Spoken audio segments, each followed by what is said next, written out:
choice. Too bad I got on 3 rounds ago. You're still on the clock. Oh, shit! Yeah, Hideki Matsui. My whole outfield. Sorry, Charlie. What is this? Day. Sorry. It's our fantasy baseball draft. We said no wives. Your fantasy what? It's our draft. It's a fantasy baseball. I told you all about this. Got Matsui. Okay, so this is just a very memorable quote from the movie Knocked Up, and I'm just going to put this on the full screen.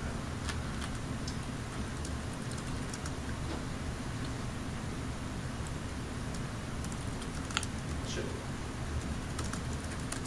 So Paul Rudd in this movie Knocked Up and his group of friends are just a small group of the 23.8 million people that do participate in various fantasy leagues. And my name's Jason Katz. I'm also a participant in a lot of other fantasy leagues. I've been doing this for the past 15 years, so I feel I'm very credible and a very good background on this. So that's why I'm here to inform you guys really basics as to what it takes to participate in a fantasy league, why you should be interested, what's in it for you, as well as really just where this industry is headed in the future.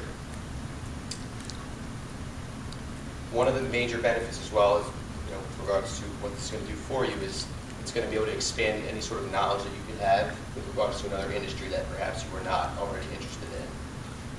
So what we're going to be doing, like I said, looking at the basic rules, is what you'll be doing on a daily basis while participating, the benefits as to why you should care, what's most important to you, or why it'll benefit you in the long run, and where this industry is headed. The first step in really participating, and just by raising hands, who has participated in a league before? Okay. So, for you, perhaps we'll be taking a deeper dive into where some statistics behind this industry and what this will be offering moving forward, like I had mentioned. But, for those who have not participated before, the first step is really just gathering a group of friends. So myself, I look at this as an opportunity, perhaps to see some friends from college that I never get to see, that live in Baltimore, New York, and various areas of the country, where you can meet face-to-face once a year. You go out after, do whatever you guys want, just to see each other, but for the most part, it gives you a reason to see people. There are 2 main ways that you are able to do it. As I had just mentioned, you can do it face-to-face.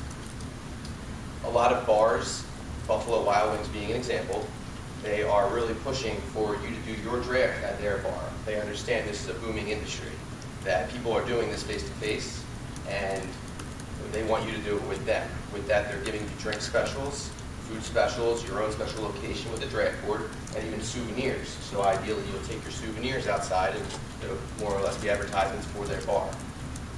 In the event that you're not able to do this, you can always do it online. ESPN, Yahoo, CBS, there are many different sorts of websites that will offer that online draft for you. Once you're established and you have your team, the next step really is just the management of it. So what I mean by that is there are constantly changes being made. I'm just referring to football at this point, but does anybody here watch The Bachelor? Okay, perfect. Thank you. So just as an example, let's just say you drafted Britt, and you're very excited because Britt got the first impression rose. That would get you 50 points in a fantasy league. But maybe you thought Caitlin, who did the sixth step dance, remember she taught Chris how to dance? Well, maybe you think she has a better future than Britt. You can trade with your opponents to really make your team better moving forward. The same goes for football. If a player gets injured, this really helps you kind of learn the players that are not necessarily household names. So if Adrian Peterson gets hurt, I'm sure a lot of people know Adrian Peterson's name, maybe not for the right reasons at this point, but you'll know who his backup is and who else is on the Minnesota Vikings. So you'll learn a lot more about the teams, and that's really what that would entail for you to really succeed in the league.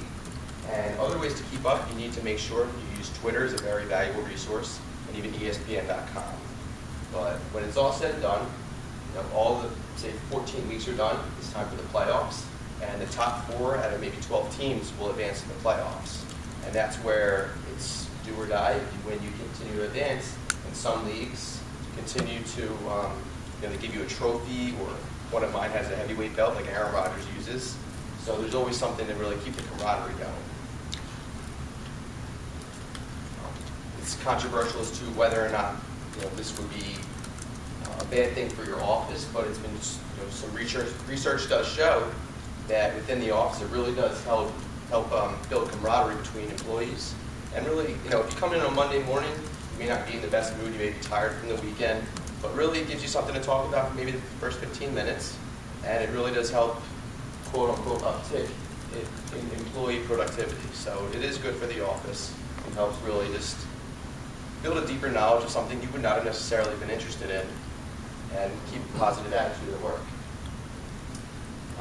Now that we covered the first two subjects, really being the basics as well as the benefits, we'll be looking at where this is going moving forward.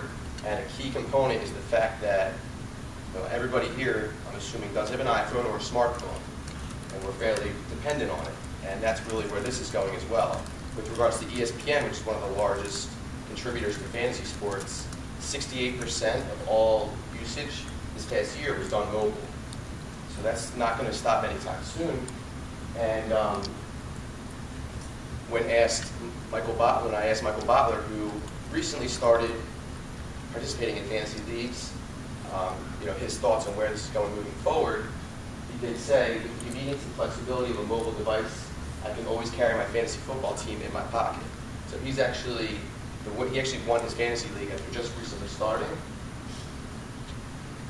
And this can really just be done by management of just 3 hours per week, so it's very simple to do. And it really helps you keep on top of everything with regards to whether you watch The Bachelor or you're trying to learn more about fantasy football players that you wouldn't have typically known about.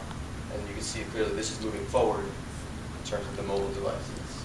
At this point, moving forward, I would hope that if an opportunity would arise and you were able to participate in a fantasy league and you didn't know anything prior to today, that you'd be comfortable doing so. Thanks.